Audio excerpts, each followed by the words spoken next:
का शानदार क्वेश्चन जो रेलवे और टेक्नीशियन प्रीलिम्स में आया हुआ था 2018 के पेपर में, जिसका सलूशन मैं आप लोगों को देने वाला हूँ।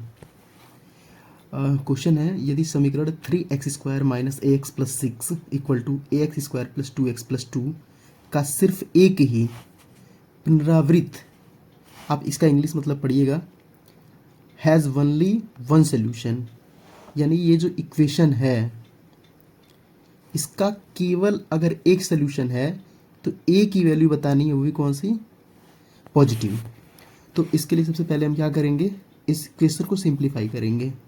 उसके लिए 3x² minus ax plus c equal to ax² plus 2x plus 2 हम एक तरफ लाएंगे टर्म्स को, तो 3x² minus ax² minus ax minus 2 plus 6 minus 2 equal to 0।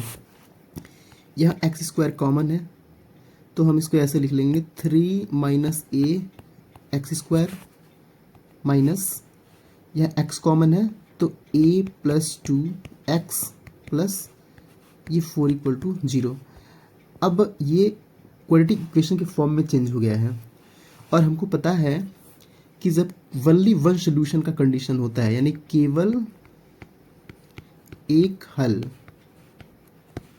Only one solution, तो इस केस में हमको पता है कि जो डिस्क्रिमिनेंट होता है, यानी कि जो विभिक्तकर होता है, वो होता है b² minus 4ac equal to 0।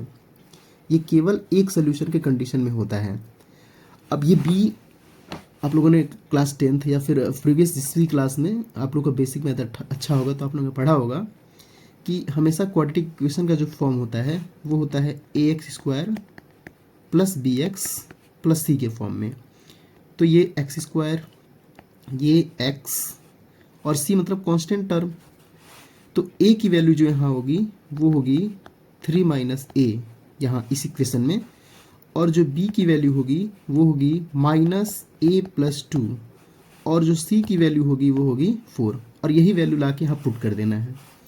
तो a की वैल्यू, b की वैल्यू माइनस a प्लस 2, हालांकि b का स्क्वायर है तो हम b का भी स्क्वायर कर देंगे, माइनस 4a की वैल्यू है 3 माइनस a इंटू c की वैल्यू है 4 इक्वल टू 0। अब ये स्क्वायर है, यहाँ नेगेटिव टर्म है, तो जब स्क्वायर होता है तो नेगेटिव टर्म गायब हो जाता है, इसलिए केवल यहाँ आएगा a प्लस 2 का होल स्क्वायर, और यहाँ होगा आपका 4 4 जा 16, 3 माइनस a इक्वल टू 0। अब इसका फॉर्मूला यूज कर लेंगे a प्लस b का होल स्क्वायर, तो a² plus 4 plus 4a minus multiply कर लेते हैं 48 प्लस 16a इक्वल टू 0। इसके बाद आप इसको इजी बना लो, a² प्लस 16 और 4 28 से माइनस हो जाएगा तो 44 इक्वल टू 0।